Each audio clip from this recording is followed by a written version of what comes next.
Hey everyone, it's Ivan with kitbadger.com here to bring you a gear review, and today we're talking about this light mount by Viking Tactics. Back in 2010, started doing some contracting, and for whatever reason, they didn't issue us tack lights for our weapons at that point. I guess they thought only bad things would happen, like high noon outside. Obviously I wanted a light because half the day is dark and there's always structures even during the middle of the day. So I needed to figure out a light as well as a mounting option.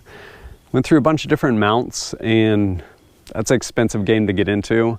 A lot of them are pretty pricey, especially some of the machined aluminum ones, and went through a couple issues with them coming loose. I had an early model, I think it was Voltor, and it had basically kind of like a wing nut that would tension it to the rail as well as pull the light in, and invariably it would come loose under recoil.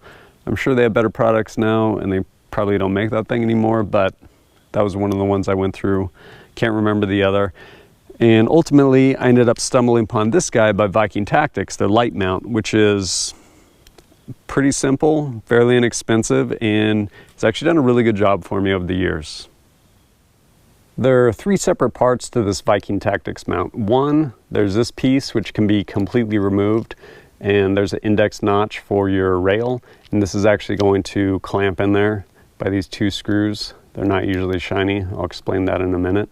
And then you have the main body, which encompasses this entire piece that wraps around and has this incredibly large piece, big surface area, and these two Allen screws which correspond with these nuts on the backside. And then the third piece, kind of hard to see, but there is, you can see these two tabs right here. There's essentially a plastic liner that goes about halfway around, and you can insert or remove it depending on the size of light you need. With the inner sleeve that this light mount comes with, it offers a ton of flexibility as far as your light that you want to run in this. For a while I was running a Phoenix TK11, worked great, about a 1-inch diameter body, and without that inner sleeve it'll fit any 1-inch diameter flashlight. Most of your Surefires, your Furies, all that, they work great in there, no issues. Then if you have a smaller light, like say Surefire Scout, which is about a 0.8 inch diameter light, you can go ahead and put that essentially a shim over the light, feed it into the mount, tighten it down, doesn't move, rock solid, really great. I ended up with this light, Phoenix PD32 Ultra Edition, cool light, pretty bright, and I went to go put this in here, and it's like this weird happy medium. It's probably like 0.9 inches, so too small for without the shim, too big with the shim. Fortunately, being made of this durable plastic, busted out the Dremel tool, shaved away the shim until it fit, and threw it in there, which not a lot of light mounts you're going to have that much flexibility to get whatever light you happen to have to actually work with your mount. If there's one thing I actually don't care for that much with this light mount, it's actually the mounting hardware. It comes with these 1-inch machine screws.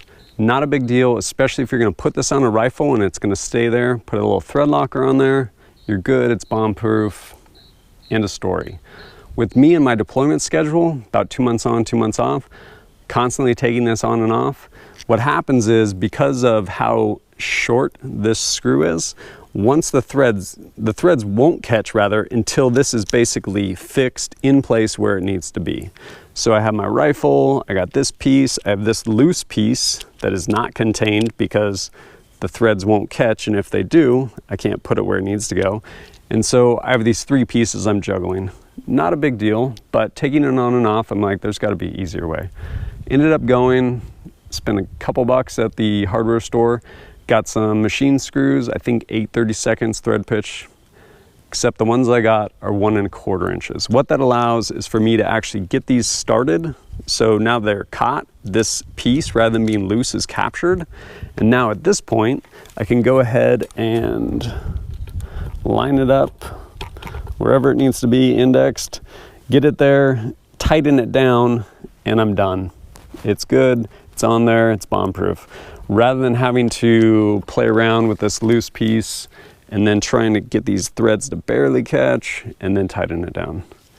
I know it seems simple, but this light mount will go ahead and pretty much mount on any of your Picatinny rail. It's not set up for keymod or M-Lok or anything like that, but any section of rail, you're good to go. I usually run it up here. I could obviously run it here if I wanted as well. If I wanted to reach over to activate my light, some people like to do that. The other thing, of course, you can have this upside down, so you activate your light down lower, like if you're running a broomstick or something along those lines. And then if you have a longer rail system or aren't running a backup iron sight, it can, of course, sit across your top rail, however works for you. Durability-wise, these things are amazing. This thing's been beat up, still going strong. It's not going to bend like aluminum has the potential to.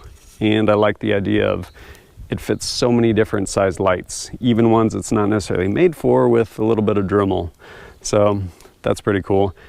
Biggest deal though is the quality you're getting for the price. These guys cost, off of Amazon, I think you can get them about 20, 22 bucks maybe. Best money for quality you can find with respect to a light mount, that I've found anyway.